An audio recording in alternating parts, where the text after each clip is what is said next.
साल 1947 अंग्रेजों का झंडा उतरा और भारत का तिरंगा लहराया। अब जमीन हमारी हमें मिल चुकी थी, अब बारी थी अंतरिक्ष की। फिर साल आया 1962।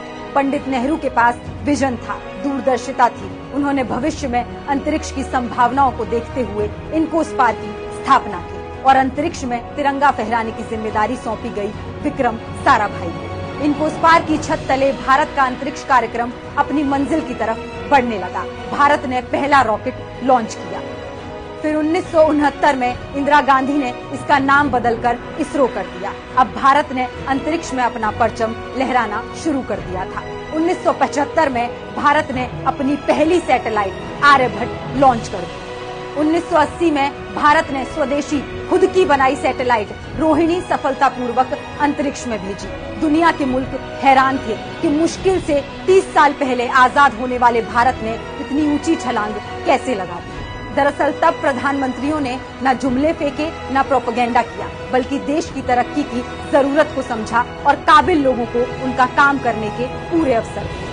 एक तरफ भारत धरती का भूगोल बदल रहा था, तो दूसरी तरफ तेज और सधे कदमों से अंतरिक्ष की तरफ बढ़ रहा था। और 1984 में वो दिन आ ही गया जब किसी भारतीय के कदम अंतरिक्ष में पड़े और वहाँ से आवाज आई, सारे जहां से अच्छा हिंदुस्तान हमारा। भारत लगातार इतिहास रच रहा था। ऊपर से भारत कैसा दिखता है आपको? मैं बगैर किसी झिझक के कह सकता हूँ, सारे जहां से अच्छा।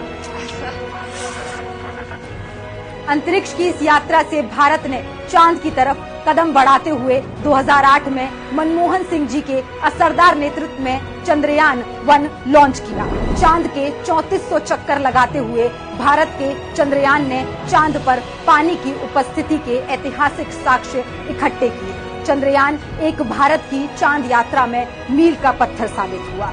अब भारत रुकने वाला नहीं था। अब भारत का हौसला बुलंद था और नजरें सिर्फ आसमान की ओर उठी हुई।